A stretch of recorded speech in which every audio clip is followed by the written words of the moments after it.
I've had 3 different conversations with business owners over the last, I think probably in the last like 6-8 weeks, and all of which have had an opportunity to split their business into different limited companies to be able to keep either both elements or mostly a proportion of it under the VAT threshold. Okay.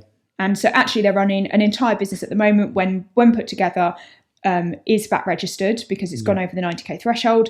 And particularly if you're selling to consumers, this is really prevalent, because if you're selling to other businesses, it doesn't really matter whether you're VAT registered or not if you're selling to VAT registered businesses. But if you're selling to consumers, the consumer just cares about the price that you pay. So if you're selling something for £100 at the moment and that includes 20% VAT, imagine if you could sell that for £100, not including VAT. You'd be 20% better off.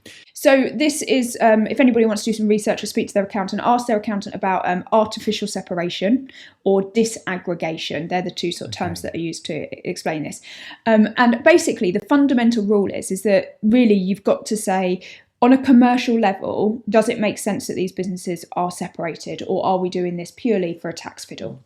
Okay. And part of the issue with this is when we're having conversations with business owners about it and saying, look, we think you should do this, there's always an element of risk with this, because this is one of those areas in tax law where you are given guidelines and not necessarily specific scenarios.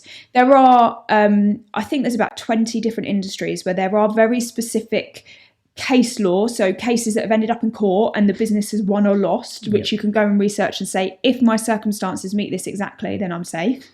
But unless something has made it to court, the only thing you can do is play within the guidelines. Okay. And the guidelines essentially say, have you got a commercial reason for splitting your business? So some of the measures that they use if you split your business into 2, are they financially dependent on each other? Do they share staff? Do they share premises? Do they share resources? Do they share finances?